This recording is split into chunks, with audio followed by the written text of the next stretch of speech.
Welcome, everybody, to the Sentinel Report. I'm your host, Alex Newman. Thank you so much for tuning in today. We've got so much for you today, including three very special guests, a former member of the Trump transition team, one of the top independent educational researchers in the country, and a family farmer who's sounding the alarm about what is happening to our farmers in this country and around the world, including as it relates to the Chi-Com. So you want to stay tuned for all that. Also, lots of news, what's going on with the Trump administration, what's going on in international affairs, and so much more.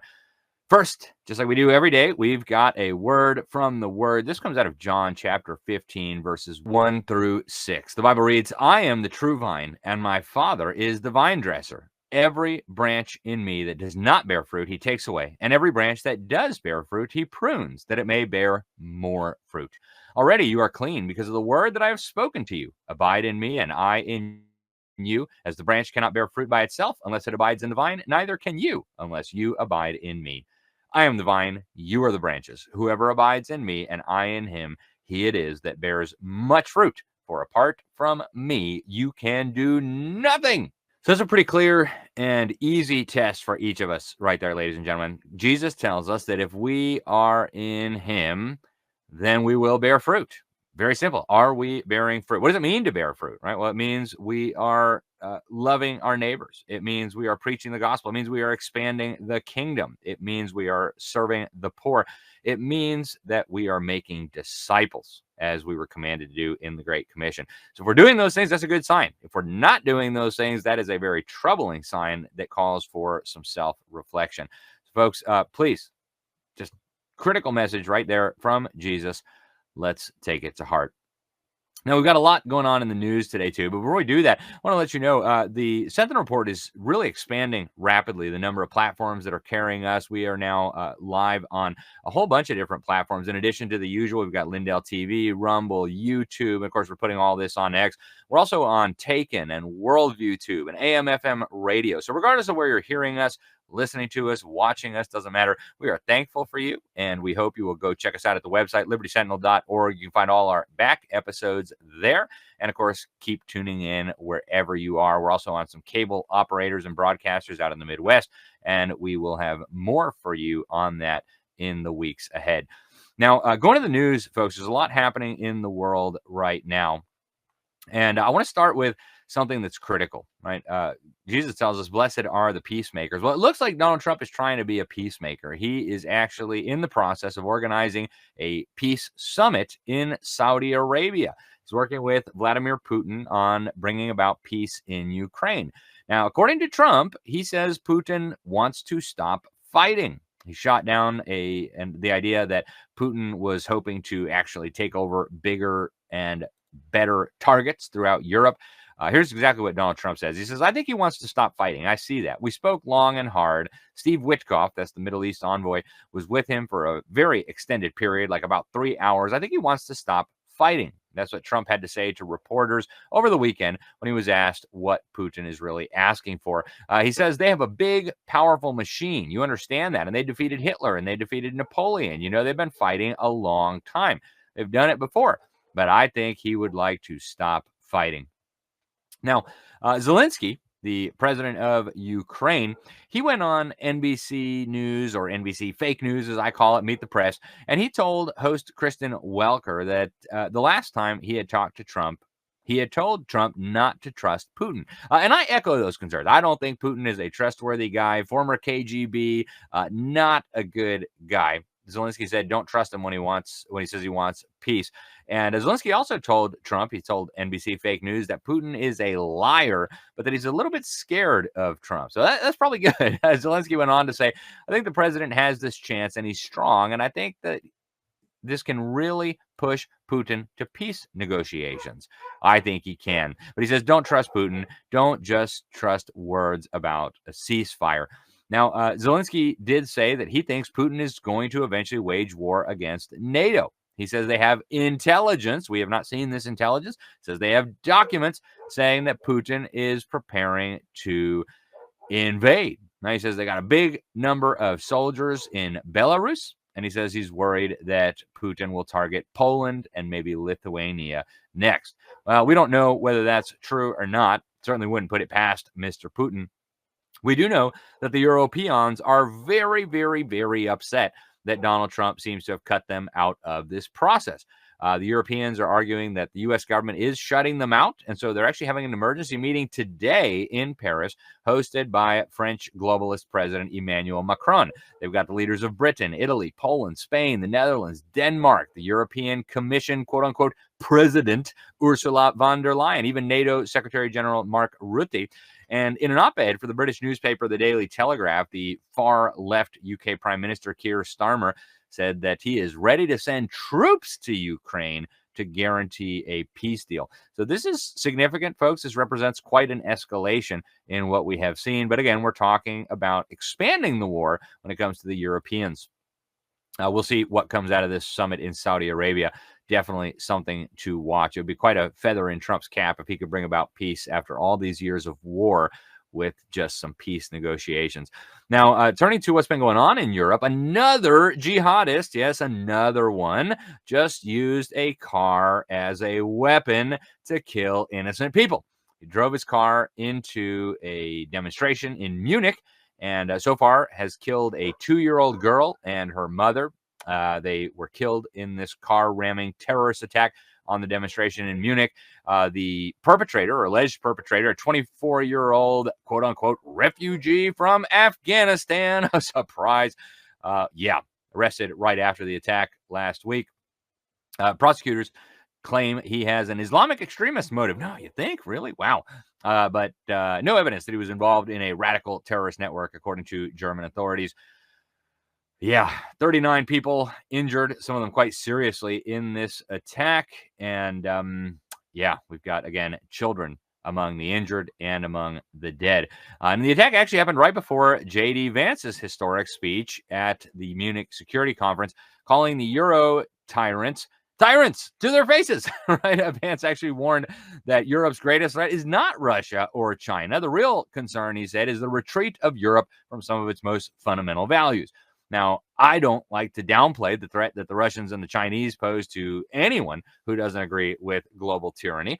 But I think in this case, Vance is probably right. Even more of a threat than hostile foreign powers that want to destroy you are treasonous leaders that want to destroy everything you stand for, right? Who cares if the Chi-Coms take you over if you don't have any freedom left? So Vance was criticizing the European Union, the European Commissioner, for saying that Germany could just annul its upcoming election. This is exactly what they did in Romania, right? The Romanian candidate that was way ahead. They didn't like him. They said, oh, Russia. Suddenly we cancel the election.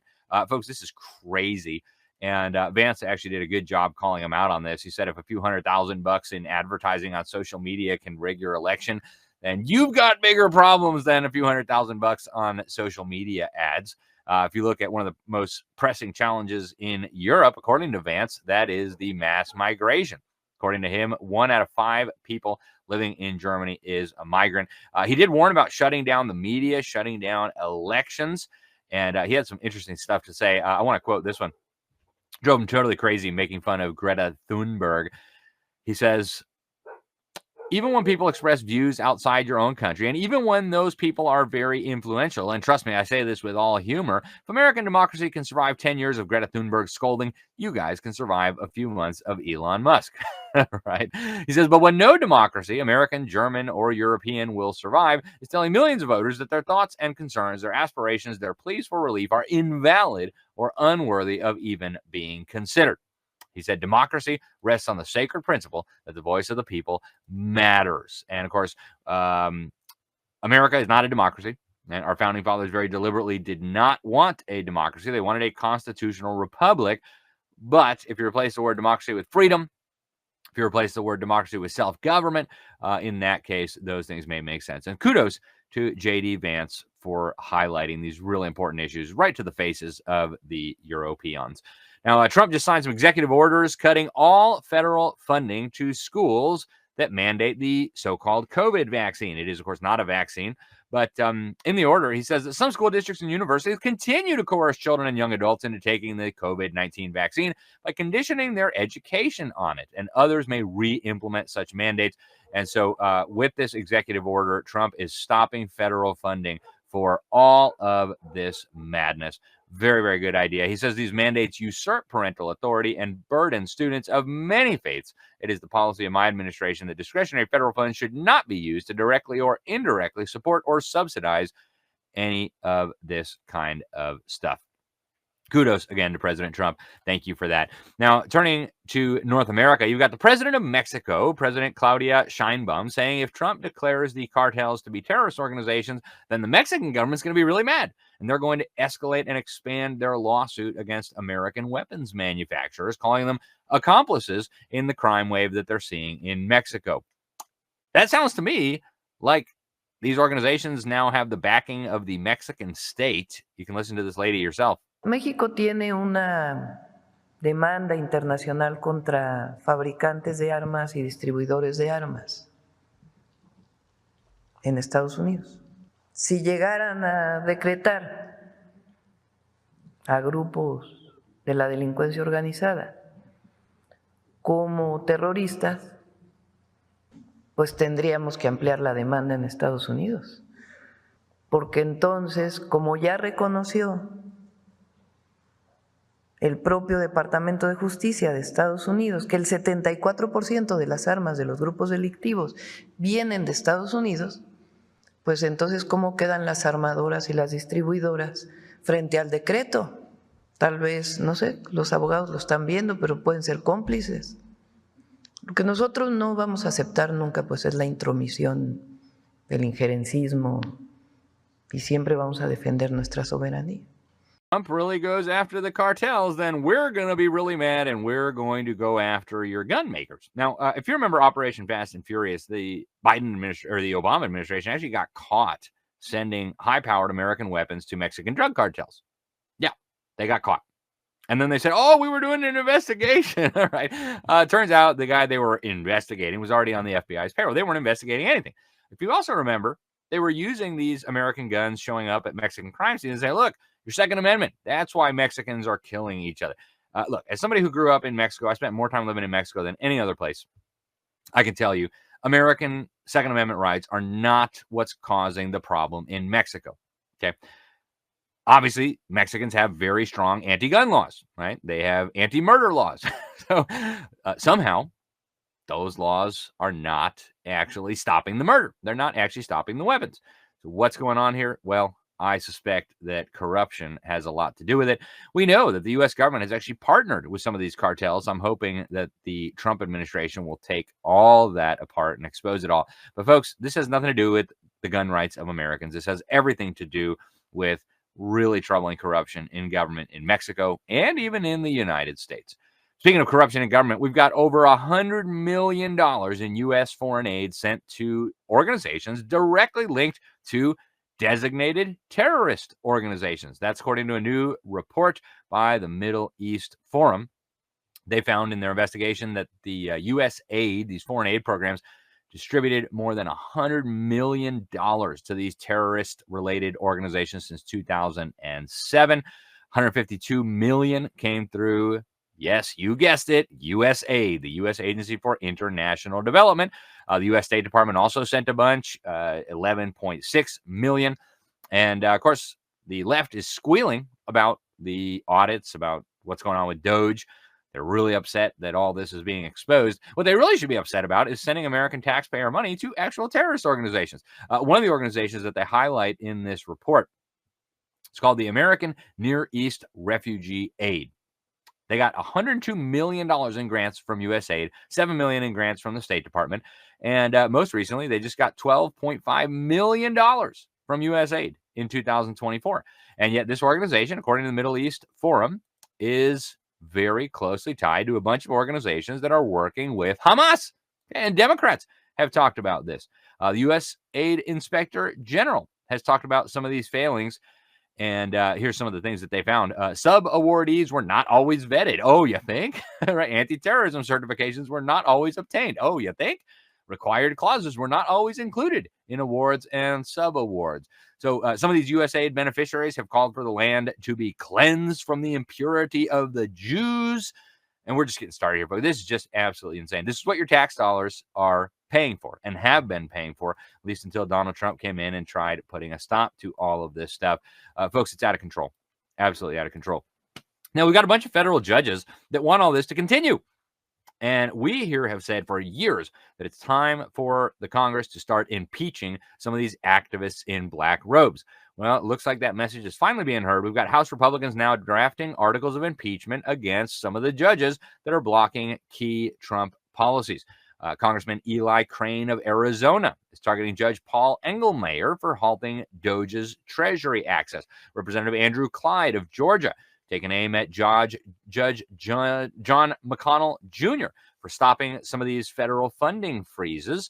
And Elon Musk, of course, is now calling for a wave of judicial impeachments to stop these crazy activist judges from stopping much needed reforms. We certainly hope that we will see more of that. Folks, we're going to go to break in a minute and come back with a very special guest, independent education researcher, Kelly Shinkuski.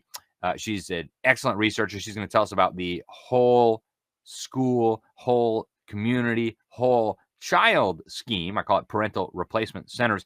But before we do, I want to encourage you to get over to refiningrhetoric.com, refiningrhetoric.com. Our friend Robert Bortons, the CEO of Classical Conversations, is doing phenomenal work over there, bringing you excellent interviews with some of the most important voices in our country today on culture, politics, education, you name it. So get over to refiningrhetoric.com, refiningrhetoric.com. And while you're at it, check out Classical Conversations. I've got my own kids enrolled there. I'm a senior fellow there. It's a wonderful, wonderful program for homeschoolers. You can join forces with others in your community. Stay tuned. We're going to be right back with our first guest here on the Sentinel Report in just a moment. I'm excited to announce that we're having our first ever mega sale on overstock clearance and brand new products.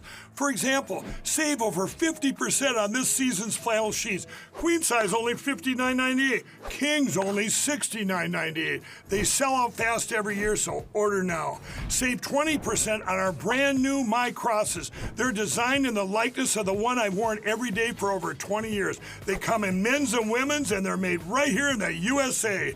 Get our 2025 six-piece My Towel sets for only $29.98.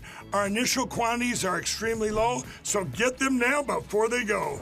And our best-selling standard My Pillows, just $14.98. So go to mypillow.com or call the number on your screen. Use this promo code to take advantage of our first ever mega sale. But wait, remember that $75 free shipping rule? Well, that ship is sailed because right now, every order ships absolutely free.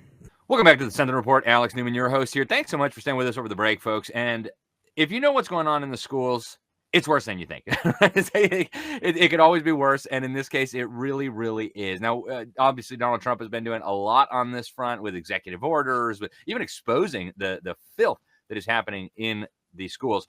But our next guest has insight into something that is hugely important and almost entirely unreported, especially by the fake media. They don't want you to know that this is going on.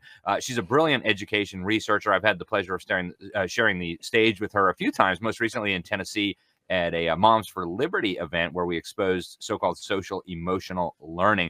I'm referring, of course, to Kelly Shinkuski. She is the host of A Time to Stand podcast, an independent researcher, education advocate, works with a lot of great groups. You may have seen her on Glenn Beck's program, Tim Pool, all kinds of, she's been everywhere.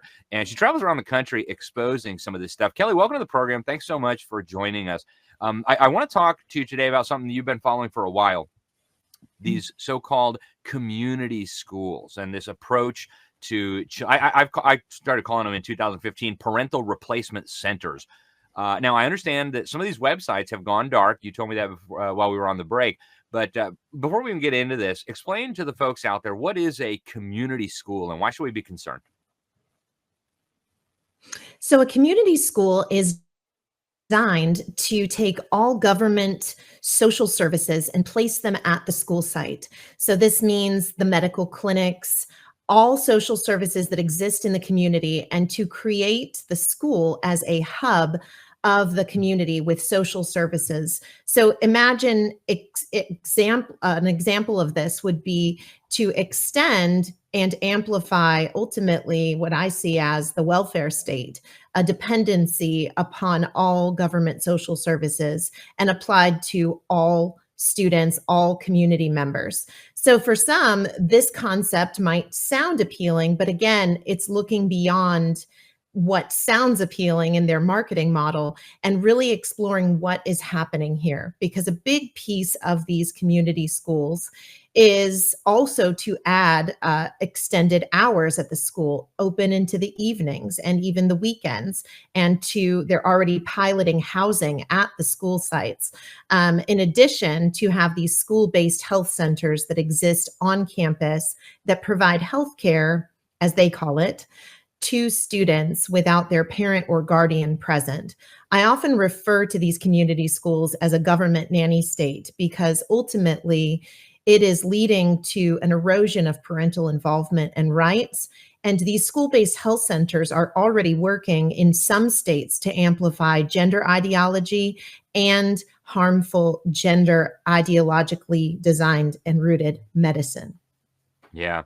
This stuff is so troubling, and folks, don't get the wrong idea that this is all Joe Biden or this is just a Democrat scheme. Republicans were involved in this early on as well.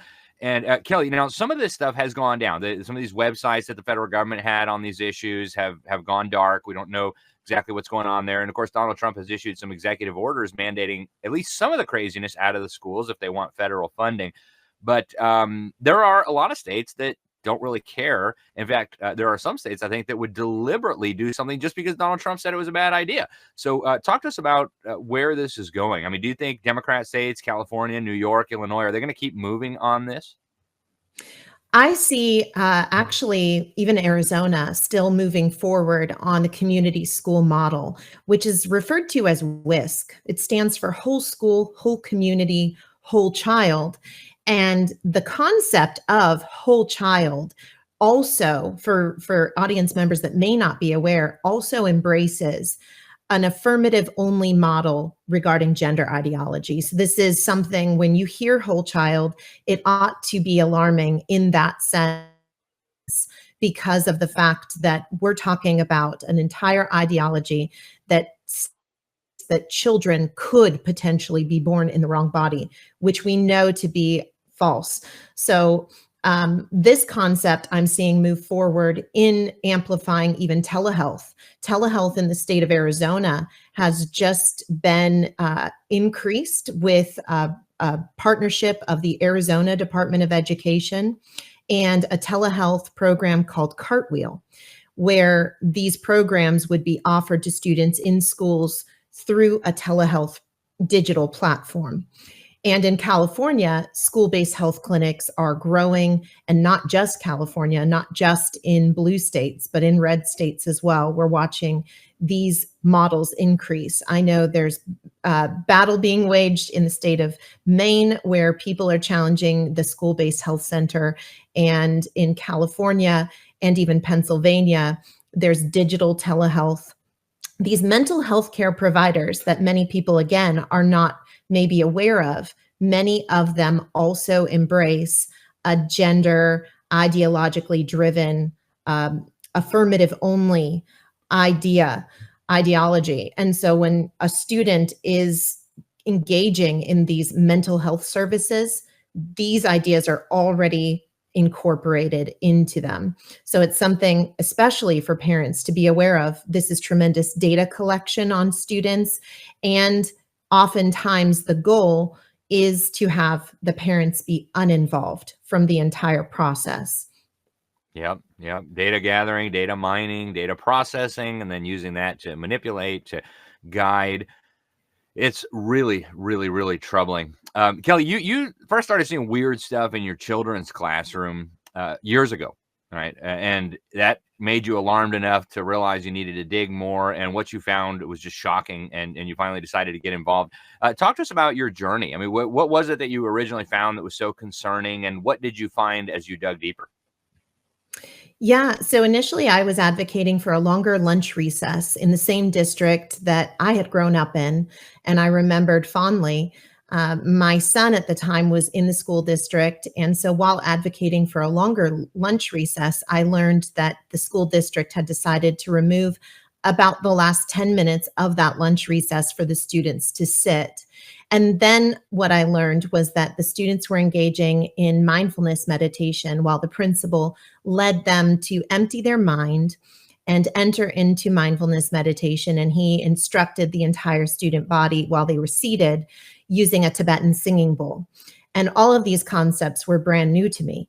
So then I learned about this phrase, social emotional learning, when I met with the principal. And he told me that students were facing more difficulties today than ever before, which for my part, and I love history, I knew that that was an opinion of his, or perhaps even a pitch for the quote unquote social emotional learning that staff were bringing to the school district. And so first I was researching what was called the tapping solution. And that was a program that was brought to the junior high school in my son's district, which my daughter ended up in the district as well as she got older. And then I was eventually researching Mind Up curriculum with the actress Goldie Hawn. I was told it was rooted in neuroscience, and many claims were made that made it sound really wonderful, but I decided to dig deeper. I did the research on the claims. I also called somebody who made Tibetan singing bowls. I called Buddhist temples. I talked to a woman who is Hindu from Nepal to get her perspective. I also went to a New Age store while my kids were in school, and I talked to the owner about how to engage in mindfulness meditation. I was even told by a staff member at the school that the exercise the school district was doing with the kids was Buddhist. And while our family doesn't have that particular belief system, this entire program was confusing to me. But I learned that social emotional learning wasn't just entering that part of the school day. Indeed, it was entering the education technology. And now it is taught as a art of teaching, where teachers are being instructed to have this social emotional learning as a pedagogy with which they teach every class, and a lens by which they do everything in their instruction time with students, which again, that will make it much more challenging for parents to opt their children out of. More recently, I've done some public records requests in recent years to obtain materials, but I've also learned a great deal about California and its roots to this ideology, even not far from my hometown. And I think what parents may not be aware of is how embedded social emotional learning is into everything, multi-tiered systems of supports. It's found concepts of this in ethnic studies. There even was a training that another state did that said social emotional learning is comprehensive sex education and vice versa.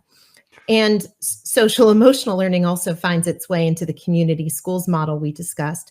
So it's really a concept embedded into everything and in a broader global model and global agenda. So it's something that for parents, it sounds really good when the school pitches it to you, but in reality, they are taking a child at a young age when they're impressionable and imparting their value system onto the child and their ideas that the child is supposed to accept. Yeah. And we're just scratching the surface here, ladies and gentlemen. Kelly and I have discussed offline some of this, and it goes deep. The New Age, the occult, Alice Bailey, founder of the Lucifer Publishing Company, all comes together in this mess that is happening in our schools. Kelly, we got to get you back to go into more depth on this. We're out of time for this segment, but best place for people to follow your work, we've got atimettostand.me. That's where people can hear your podcast. How else can people follow what you're doing? I'm also found on X or Twitter, whatever you still call it, at Kelly, KELLYSKE. And I'm also on Facebook, Kelly SKE, and on Instagram at @time_to_stand. So those are 3 great resources where I share my materials, and more will be uploaded to the website soon. Excellent. Well, Kelly Shinkuski, thanks for all that you're doing for our children and for exposing this evil. Really appreciate it. I can't wait to talk to you again. And thanks again for what you're doing. And thanks for having me, Alex. Thank you too. Absolutely. God bless you. All right, folks, stay with us. We're going to be right back after this quick break with Bill Walton, former Trump presidential transition team member. also the host of the Bill Walton Show, talking about the Gaza Strip policy that has confused so many of us. Stay tuned. We're going to be right back. In 1776, a nation was born, forged in the crucible of revolution. Brave men and women stood together fighting for freedom, liberty, and the pursuit of happiness. Throughout history, the spirit of patriotism has prevailed. The battles may have changed, but the values remain the same. Today, in 2024, we find ourselves at a pivotal moment where the call for unity, freedom, and a better future echoes louder than ever. Introducing Patriot Mobile, the wireless carrier that stands with you. We are committed to supporting the values that make our nation great. With affordable plans and reliable nationwide coverage, Patriot Mobile is not just a wireless service. It's a call to action for those who believe in the American dream. Because this year is not just any year, it's the most important year since our nation's founding. Choose a wireless carrier that shares your values. Choose Patriot Mobile. For free activation, use promo code Newman. Welcome back to the Something Report. Alex Newman, your host here. Thanks so much for staying with us over the break, folks. We have a very special guest today to talk about what's going on with the Department of Government Efficiency. It has been a whirlwind since Donald Trump was sworn in on January 20th. And we have somebody who has been following this in a very close way. His name is Bill Walton. He was a member of the Trump presidential transition team. He's the host of the Bill Walton Show. He does in-depth conversations with leaders, entrepreneurs, and he has done a lot of important work back in 2016, 2017. He led the agency action and landing teams for all the federal economic agencies, Treasury, IRS, Commerce, Social Security, you name it, for Donald Trump. He also served as chairman of the board and CEO of Allied Capital Corporation. He's done a lot of work in finance. Bill, it's great to have you with us. Thanks so much for joining us. What's been going on with Doge is just unbelievable. It's happening so quickly. What do you make of it, Bill? Well, you need to multitask if you're following Doge. I mean, there's a big story almost every day. And you know, the thing that's interesting is I worked on the transition in 2016, 2017, and the difference between what was happening then in Trump's first term versus what's happening now is just night and day. You know, back then we were working down in Washington. Trump was up at Trump Tower. He didn't know Washington. We didn't know him very well. And then all of a sudden he comes down to get inaugurated, and then we get it sort of launched. Then he doesn't have appointees in place. What we're seeing now is with this transition is that it looks like he's had this team lined up for months before he launched. And of course, the gift that keeps on giving is that Elon Musk showed up in midsummer, campaigned for him in Pennsylvania, I think helped him win Pennsylvania. And since then has been, at first he was camping out in Mar-a-Lago. Now I think he's camping out on the floor of his office building, in the executive office building, which is right across the street from the White House. Now, where, you know, as I said, it's hard to keep up with exactly what's going on, but you know, there was a testimony before Congress by the fellow who runs LexisNexis Information Services, and he's been working with various government agencies over the years to prevent fraud and abuse and that sort of thing.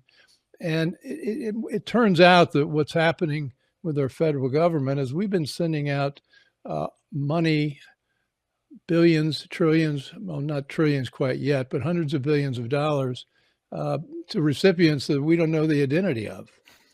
And a lot of this came about, I mean, it's been going on forever, but then with the money sent out to people during the COVID lockdowns, it amped up enormously. And to make it, to borrow the Doge term, to make things more efficient, they started engaging in self-reporting, which is what you would just sort of tell them to send it to you, and they didn't double check to make sure that you weren't getting it in 2 or 3 other places.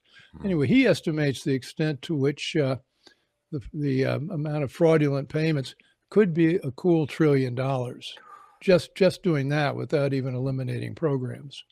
That's amazing. Now, Bill, we're hearing a lot of squealing in Washington, D.C. And not all of it only from Democrats. You got NGO leaders that have been on the take. We're hearing that it's unconstitutional, that Elon Musk is out of control. He needs to be reined in. What do you make of these arguments? Does Trump have the authority to appoint people to the executive branch who take a look at these kinds of things? Well, they've thought this through. They had teams of lawyers before they even launched this. And one thing they've done that's very clever is that Doge is not something they just created. What they did was they put it inside an entity called the United States Digital Service. And you remember when the government websites, none of them worked during Obamacare? They set up an agency that reported to the government called the president rather, called the United States Digital Services. And it has all the legal authorizations to go into every single agency. And remember, this was to fix an IT problem. And they've got the right to let me see what they've got here. It's the order to create this was written to block legal challenges, and also was given the Doge authorization to go inside every single agency. Nobody expected that they would take the follow the money so literally and so effectively. And what they've done is that they've just mapped the payment systems, and they started famously mapping the payment systems at USAID, and they will be doing it in Treasury. They're blocked temporarily by a judge. The thing that we saw with USAID was that a lot of this money we thought was going out to worthy recipients around the world. Turns out a lot of it had a lot of skim attached to it. And a lot of it came back here. So there's fraud in the way that money was going out. And I think when we get to the bottom of it, it's going to be not only squealing, but people are going to be worried about going to jail. Evidently, there's scuttlebutt that there are people trying to scan hard drives, and they're looking up things on the internet. What is it that Hillary do? Oh, bleach your computer.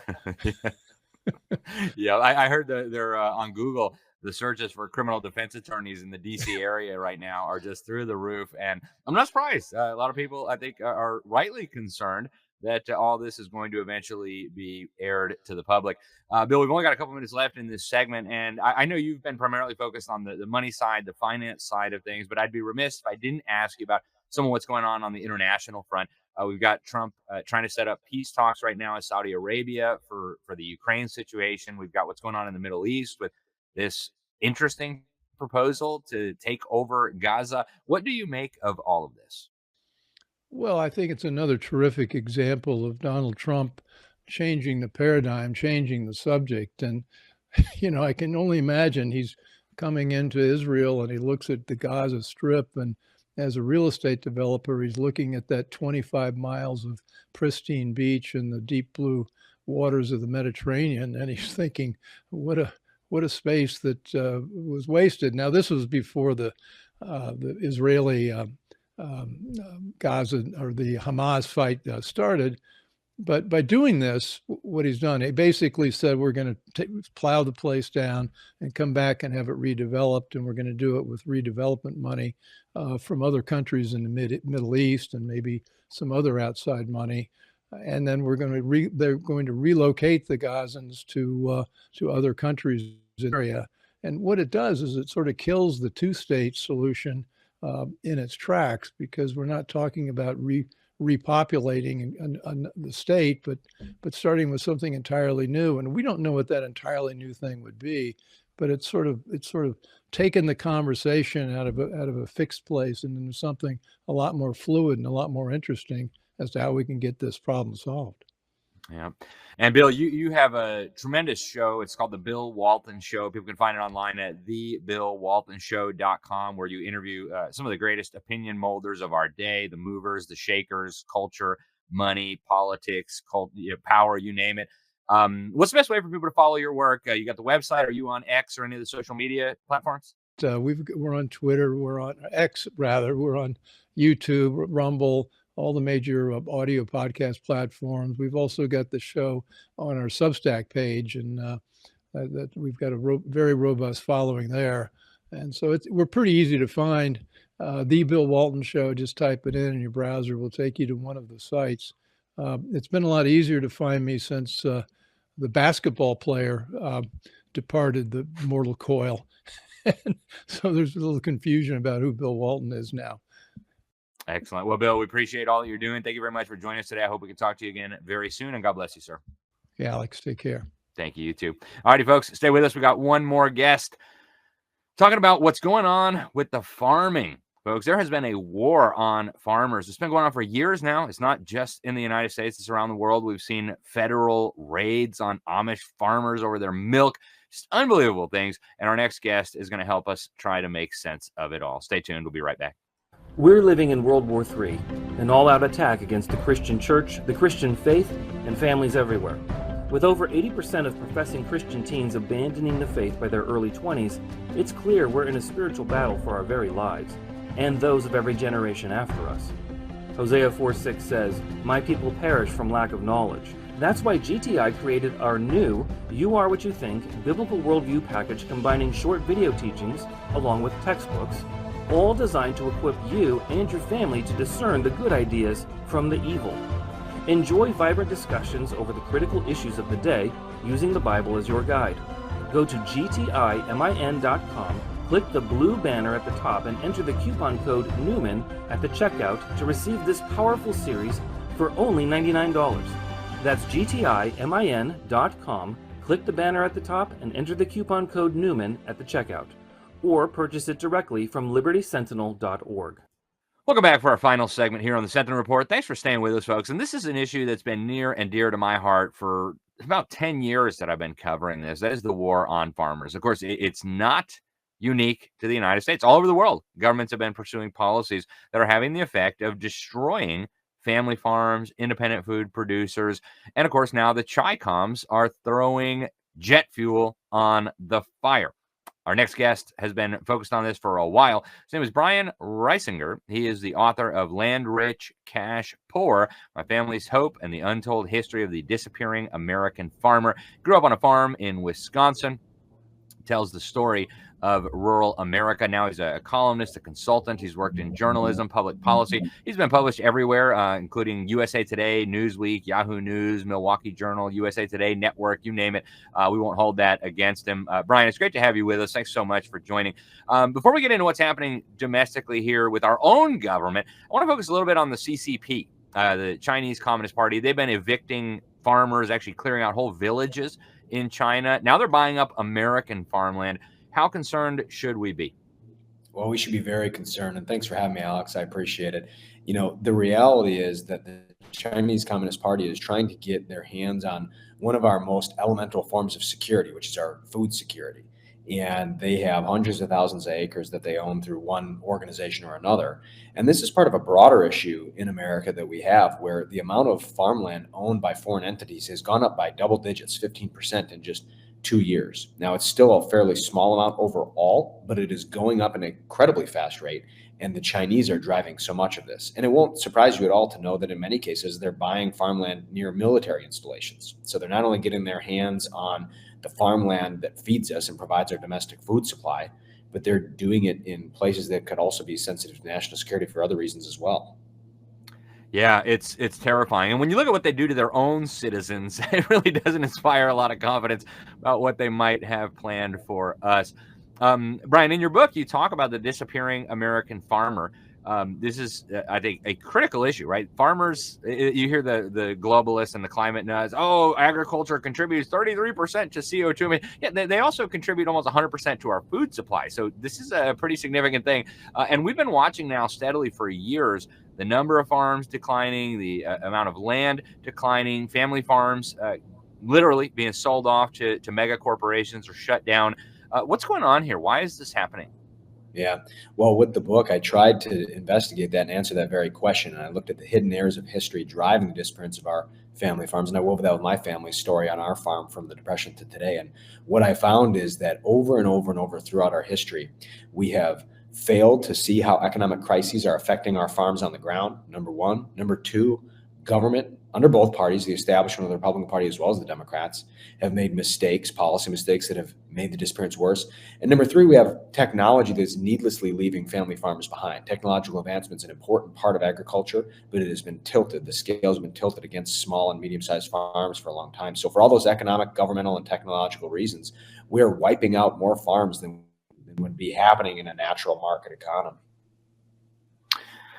Yeah, and it's a terrible thing. You know, it looks just like statistics on paper, but then you look at the families that are being destroyed, that are being crushed here, farms that have been in the same family's hands for generations, going broke because of, in many cases, government policy. Brian, I want to ask you, what do you think Donald Trump could do to try to turn this around, whether through tariffs or policies or ending certain subsidies? I mean, what could he do to try to reverse this trend and try to support the American family farmer? Yeah, well, you're so right about the seriousness of it. In fact, we've lost 45,000 farms per year on average for the past century, which is staggering. And that means 70% of our farms. And the big thing that we don't have in this country is we need new entrepreneur opportunity injected in American agriculture. We've got a lot of farms that are producing a lot of traditional crops. They're trapped in old, broken markets, and in some cases, markets that have been manipulated or shaped by the government. So if we can find a way to have new entrepreneur opportunity for our farmers, that's really what we need out of all of our government policymakers, to let the farmer do their work. And here's the reality. We're at a point in our history where people care more than ever about where their food comes from. They want to have fresh, local, and regional options. They want to be able to buy specialty foods that can meet a certain need that they have. The American farmer is here and ready to grow that food. But what we need is for our country to head in the direction of increasing that demand and letting that demand really be what guides where our farms go, as opposed to, government boondoggles or other things. Yeah, I couldn't agree with you more. Now, we're watching a lot happening at the international level too, Brian, and I don't know how much you've looked at this, but like the UN and the Sustainable Development Goals and the World Economic Forum with their food transformation schemes and the Rockefeller Foundation. I mean, it seems to me, I don't farm a lot. I have a few cattle. I've got a little fruit orchard. I've got, some pieces of land here and there that we try to produce stuff on, but I'm not, a commercial farmer. But it seems to me like these policies that the UN is pushing on the world are actually devastating when it comes to food production, when it comes to independent food producers, not, the big mega corporations. What do you make of this? Is the UN, the World Economic Forum, these globalist organizations, are they actively and deliberately participating in this, or what's the deal? Well, I've always been just astounded at the idea that people would turn their back on countries having their own domestic food supply. And so I can't say I can make sense of what they're doing, but what I can do is talk to you about the consequences of it. And you're absolutely right. The reality is that they are pushing for our country, as well as any other industrialized nation, to move toward as big and corporate of enterprises as you possibly can. In some cases, quote unquote, environmental sustainability is being put in front of things that are fresh and natural. And the reality is that they are creating pressure that is adding to the disappearance of our family farms in this country. And here's the issue. People who have been benefiting from large supply chains that supply cheap food and things like that, it used to be that was, a cheaper route to go than buying from your local farmer. It's really not like that anymore. The national and international food supply chains that we have really aren't that much more affordable, if at all. The price of food has, as you and all of your viewers know, has been going up far faster than the rate of inflation ever since COVID. And one of the reasons for that is we have a vulnerable supply chain. So we've lost so many farms that there are too few ways for food to get from the ground it's grown in to the people of this country. And so what happens is you have one big distribution center or something like that go down, and it disrupts the supply. We saw that during COVID. We're seeing that now during bird flu with the price of eggs. And we will continue to see price shocks unless we do something to stop, slow, and reverse the disappearance of our small family farms that can be a source of our food. Here's the reality. We're losing 45,000 farms per year at the same time that we are importing more food than ever. We have a $42.5 billion ag trade deficit, meaning we're importing that much more food than we're exporting. So why are we wiping out our domestic food supply here in America and depending more and more than ever on foreign countries? It reads like a dystopian novel. Yeah. Is this a national security issue, Brian? It really is. When you get to the place where a country cannot trust its food supply, you really have a problem. I think we have a food system that for many decades has been a modern miracle. And that has been a good thing that has led so many people to just simply take for granted where their food comes from because they're living busy lives, And when you pair that with policymakers making bad decisions and those folks who are, waging this war on the American farmer, you combine all that together, it means we have to do something about it. So we still have an incredible market economy in this country. We have incredible producers of food. We have incredible folks involved in the ag and food industries. But we need to do something about the disappearance of the American farmer so that we can continue to have a diverse range of businesses of all sizes providing our food. Because if we don't do that, the price of food is going to continue to go up. The health of our food is going to get even more suspect. And the security of that food is going to become a real problem. And when a country can't feed itself, it's lost its most elemental form of security. And by the time you realize that's happening, it's much too late. Yeah. It's crazy. It really is. Brian, I got to ask you about Robert F. Kennedy. I mean, he's been sounding the alarm about all kinds of weird chemicals in the food that are banned in a lot of places. And there's no real good explanation. Why do we need red 40 in, something that people aren't even going to look at? The subsidies for high fructose corn syrup. He's expressed a lot of concerns about big agriculture, big food, the big pharma, and how they all tie into each other. What do you make of what he has been calling for? And of course, he's been now confirmed as the new Secretary of Health and Human Services. What do you think we should expect with his tenure? Yeah, I think what it demonstrates is that, frankly, people from all areas of the political spectrum care more and more than ever about what they're putting into their bodies. As a country, we care about where our food comes from than we ever have before. I think that's a good thing. I think that's energy. I think that's something that the American farmer can harness. And what we need to remember is that many farms in this country are small businesses. It's true that there are some large farms out there that have begun to supply large amounts of our food, but the broader, highly processed food industry, that's really outside of the American farm in many, many ways. And a lot of the farms that we have left are small farms that simply can't make a full-time living anymore. And so you got people who are working 2 to 3 jobs and trying to keep their farm going.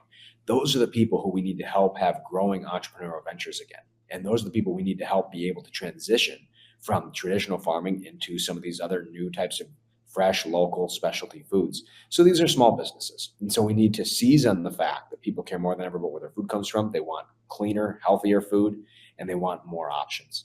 And we have farmers who are growing traditional crops and are maybe locked into those markets. They're broken markets, but they're there and they provide some level of income. And the farmer needs to work their way off of them onto new, exciting entrepreneur opportunities that can involve feeding the American people with the kind of food they want. And so we need to have a world where those small businesses can, make that gradual transition. But we need to seize this moment when people care about where their food comes from, and we need to make sure that we get it right. Yeah, absolutely. And what do you think regular people can do, Brian? I mean, what should our viewers, what should our listeners do who are they do want to support local farmers? What are some things that they could do to try to make this all better?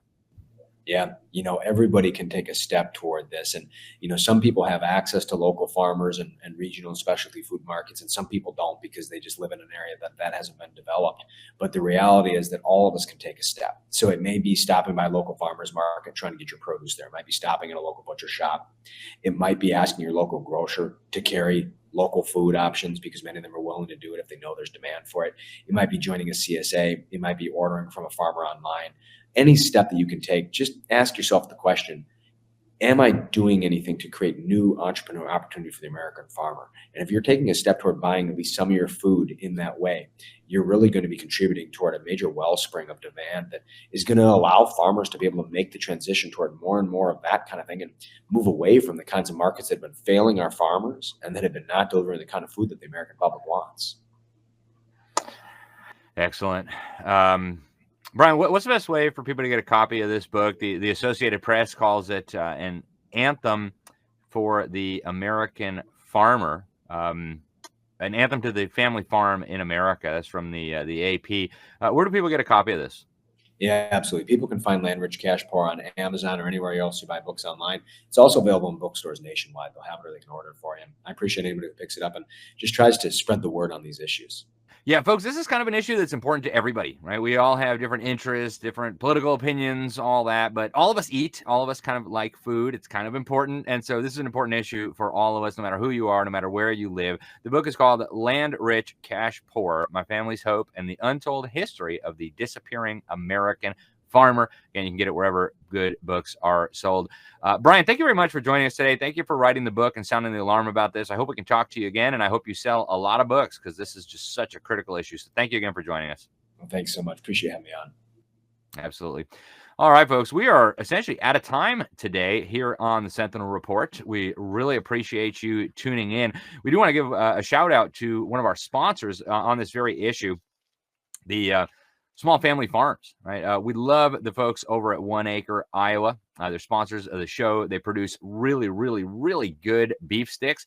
It's a small family farm up in Iowa. They've got these great beef sticks with different flavors. They've got hot honey, grass-fed. They've got mixed mushroom and grass-fed beef.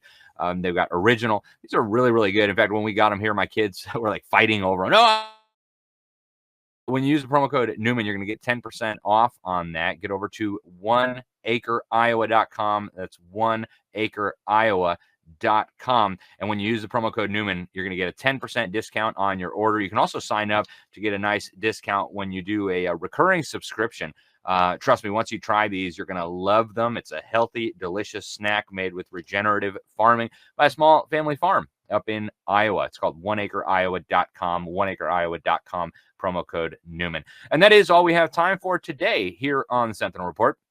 I want to really thank you for tuning in, no matter where you're listening to us, if it's AM, FM, whether you're watching us on Lindell TV or Taken or Worldview Tube or Rumble or YouTube or any of the many platforms that carry us. We really appreciate you. We really hope that you will share this information with others. We don't want to just make you mad by bringing you facts. We want to get you involved. We want to help you make good decisions for yourself, for your family, for your country by having access to reliable, truthful information. So share this out. You can always find us at our website, libertysentinel.org, libertysentinel.org. You can get all the shows and our free newsletter that goes out twice every week. Thanks again for watching. Till next week, I'm Alex Newman. This is the Sentinel Report. God bless you all.